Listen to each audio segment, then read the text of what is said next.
আসসালামু আলাইকুম ভিউয়ার্স, নতুন আরেকটি ক্লাসে আপনাদেরকে স্বাগতম। আজকের ক্লাসে আমরা ১৬ আনা পদ্ধতিতে ভাগের নিয়ম সম্পর্কে জানব। তো পূর্বের ক্লাসে আমরা কিন্তু ১৬ আনা পদ্ধতিতে যোগ, বিয়োগ এবং গুণের নিয়ম সম্পর্কে জেনেছি। আপনারা যদি পূর্বের ক্লাসগুলো না করে থাকেন তাহলে অবশ্যই পূর্বের ক্লাসগুলো গিয়ে করবেন, কেননা এই যোগ, বিয়োগ, গুণ, ভাগ এগুলো কিন্তু আমাদের জানার আবশ্যিকতা রয়েছে। তো ভিউয়ার্স, আমাদের ১৬ আনা পদ্ধতিতে ভাগ কেন জানতে হবে এই প্রথমে সেটা বলি। সাপোজ কোনো ব্যক্তি যখন মারা যায় তখন সে যে পরিমাণ সম্পদ রেখে যায় সেগুলো কিন্তু তার ওয়ারিশের মধ্যে বন্টন করতে হয়। তো সে যে পরিমাণ সম্পদ রেখে গিয়েছে সেটা তার ওয়ারিশদের মধ্যে ভাগ করতে গেলে আমাদেরকে কিন্তু এই ভাগ জানতে হবে। ওকে, তো সাপোজ আমি এই ক নম্বরে যে উদাহরণটা এখানে দেখিয়েছি, কোনো ব্যক্তি মারা গেছে, সে ১ আনা সম্পদ রেখে গিয়েছে। এখন দেখা যাচ্ছে তার ৫ জন পুত্র সন্তান রয়েছে। তো ৫ জন পুত্র সন্তান প্রত্যেকে এই ১ আনা সম্পদ থেকে প্রত্যেকে কি পরিমাণ সম্পদ পাবে, তো এটা জানতে গেলে কিন্তু আমাদের এই ভাগ করতে হবে। তো দেখেন আমরা ভাগটা কিভাবে করি। তো এই ১ আনা এটাকে আমরা ধরে নিব ১৬। তাহলে ৫ ১৬-র ভিতরে কতবার যায়? ৩ × ৫ = ১৫, তাই না? ৩ বার যায়। তাহলে এখানে ৩ আনা হয়ে গেল। আর এখানে তাহলে ১৬ থেকে ১৫ বিয়োগ করলে হয় ১। ১ আনা থাকলো, ১ আর ৫ এর মধ্যে যায় না। তাহলে আমরা জানি ১ আনা সমান সমান ২০ গন্ডা। এই ২০ দিয়ে গুণ করে এটাকে গন্ডাতে নিয়ে যাব। এরপরে ৫ ২০-এর ভিতরে কয়বার যায়? ৪ বার যায়। ৪ × ৫ = ২০। তাহলে উত্তর হবে যে প্রত্যেক পুত্র সন্তান এখানে ৩ আনা এবং ৪ গন্ডা করে জমি পাবে। এখানে খেয়াল করুন, এখানে যদি ৪ এর নিচে আমি ইলেক চিহ্ন না দেই তাহলে কিন্তু এখানে সবাই মনে করবে এটা গন্ডা নাকি তিল, এটা নিয়ে কিন্তু একটা ফ্যাসাদের সৃষ্টি হতে পারে। তো এখানে কিন্তু এই ইলেক চিহ্ন এই জন্য ব্যবহার করতে হয়। তো ভিউয়ার্স, এরপরে আর একটা উদাহরণ নিয়ে আলোচনা করব আপনাদের সামনে। সেটা হচ্ছে, সাপোজ কোনো ব্যক্তি মারা গিয়েছে এবং সে এই পরিমাণ সম্পদ রেখে গিয়েছে। তো এখানে খেয়াল করুন, আমি এটাকে ৭ দিয়ে ভাগ করছি, কারণ আমি ধরে নিয়েছি যে ব্যক্তি মারা গিয়েছে তার ২ ছেলে ছিল এবং ৩ মেয়ে ছিল। তো আমরা জানি ফারায়েজ অনুসারে একজন ছেলে তার ২ বোনের সমান সম্পদ পেয়ে থাকে। তাহলে এখানে ২ ভাই সমান সমান এটা কিন্তু ৪ বোন আমরা বলতে পারি, যে ১ ভাই সমান সমান ২ বোন। তাহলে ২ ভাই সমান ৪ বোন। তাহলে ৪ আর ৩-এ ৭ বোন। আমরা কিন্তু এই জন্য এই পুরো সম্পদটাকে ৭ দিয়ে ভাগ করছি। ওকে, তো আমরা যখন ফাইনালি রেজাল্টটা পাবো, এই রেজাল্টের সাথে এটা ৭ ভাগে বিভক্ত হবে। এই রেজাল্টের সাথে এই ২ দিয়ে গুণ করলে আপনার এক ভাই বা এক ছেলে কি পরিমাণ সম্পদ পাবে সেটা পাওয়া যাবে। তো আমরা এখন ভাগটা দেখি। এখানে দেখা যাচ্ছে আছে প্রথমে ৫ আনা। তো ৭ ৭ তো আর ৫ এর ভিতরে যায় না, তাই না? ৭ ৫ এর মধ্যে যায় না। তাহলে আমরা এই ৫টাকে নিচে এনে এটাকে গন্ডাতে নিয়ে যাব। ২০ দিয়ে গুণ করি।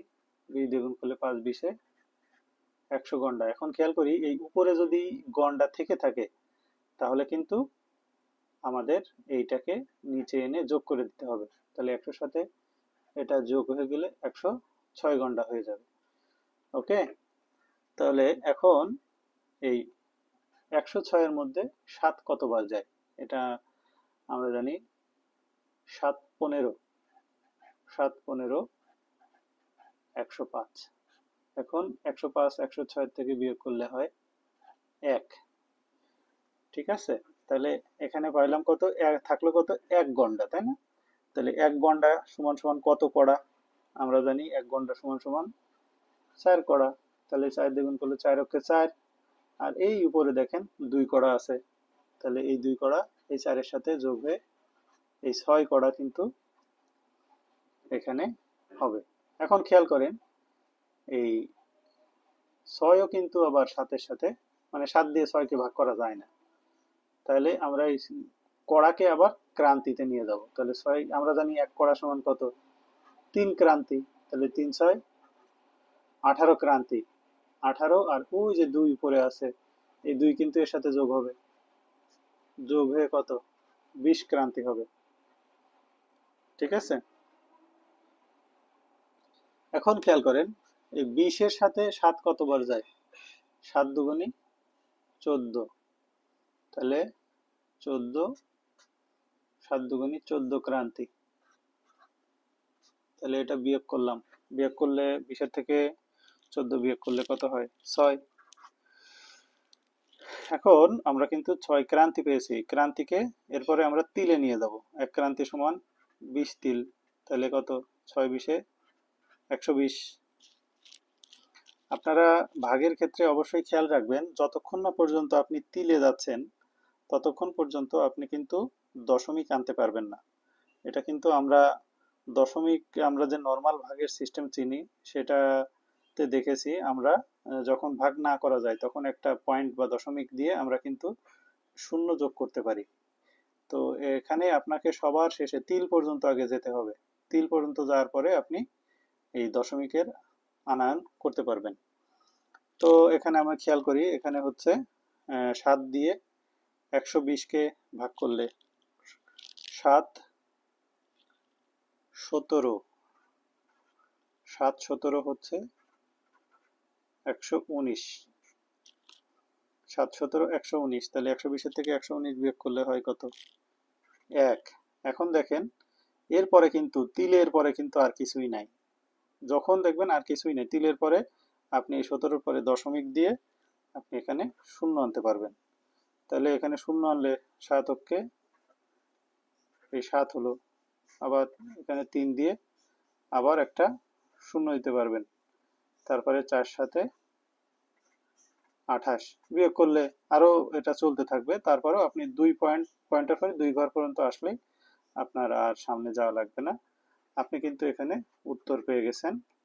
বা আপনার হচ্ছে এক এক ভাগে পড়ে হচ্ছে 15 গন্ডা।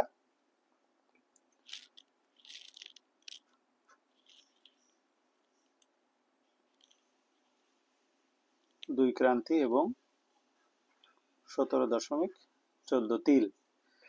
তাহলে এটা হচ্ছে এক ভাগ, এক ভাগ। হ্যাঁ, তাহলে এক ভাই পাবে কত, এক ভাই পাবে হচ্ছে এই যে উত্তর যেটা হয়েছে এই 2 গুণন এই 15 গন্ডা, এই 15 গন্ডা 2 ক্রান্তি 17.14 তিল, এবং এক বোন পাবে এই শুধু এটা 15 গন্ডা 2 ক্রান্তি 17.14 তিল। তো আপনারা আশা করি পুরো ভাগের সিস্টেমটা সুন্দরভাবে শিখেছেন। যদি কোনো ধরনের প্রবলেম ফেস করেন তাহলে কমেন্টে জানাবেন, আপনাদের সমাধান দেওয়ার চেষ্টা করব। আর আমার পূর্বের ক্লাসগুলো রয়েছে, কোনো ধরনের সমস্যা ফেস করলে পূর্বের ক্লাসগুলো আপনারা ভালোভাবে আত্মস্থ করার চেষ্টা করবেন।